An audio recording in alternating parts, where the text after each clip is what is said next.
Hello, সবাই কেমন আছো? আশা করি সবাই খুব ভালো আছো আর আমরাও অনেক ভালো আছি।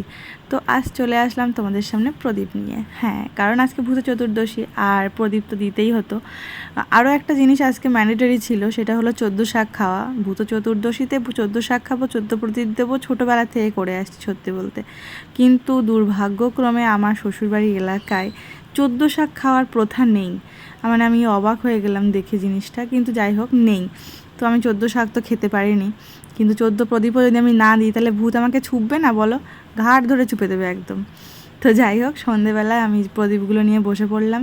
তো ভেবেছিলাম আমি প্রদীপগুলোর সঙ্গে একটু এক্সপেরিমেন্ট করব, একটু কালার করব, একটু ডিজাইন করব, একটু ইচ্ছা করছিল, কিন্তু সময় হয়ে উঠলো না। তো যাই হোক, সন্ধেবেলা যথারীতি প্রদীপগুলো নিয়ে বসে পড়লাম, সলতেগুলো বানিয়ে তেলে চুবিয়ে রেডি করে ফেললাম প্রদীপগুলো। আর এবার আমি প্রদীপগুলোকে ঘরের মেন গেট থেকে শুরু করে পিছনের গেট পর্যন্ত সব জায়গায় সুন্দর করে সাজিয়ে দেবো।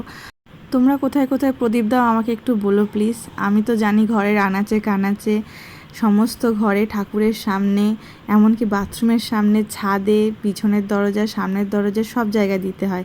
আমি তো সেরকমই দিলাম। কোনো জায়গায় কি মিস করে গেছি? তোমরা যদি জানো আমাকে কিন্তু অবশ্যই জানিও। আমি যতটা জানি আমি সেরকমভাবেই দিয়েছি। আর 14 প্রদীপ দেওয়ার সময় কি কিছু বলতে হয়? আমি তো কিছু বলিনি, তোমরা একটু বলো আমাকে। আর সবাইকে ভূত চতুর্দশীর অনেক অনেক শুভেচ্ছা। সবাই ভালো থেকো, আনন্দে থেকো, সামনে কালী পুজো, মজা করো। আজকে এই পর্যন্তই, টাটা।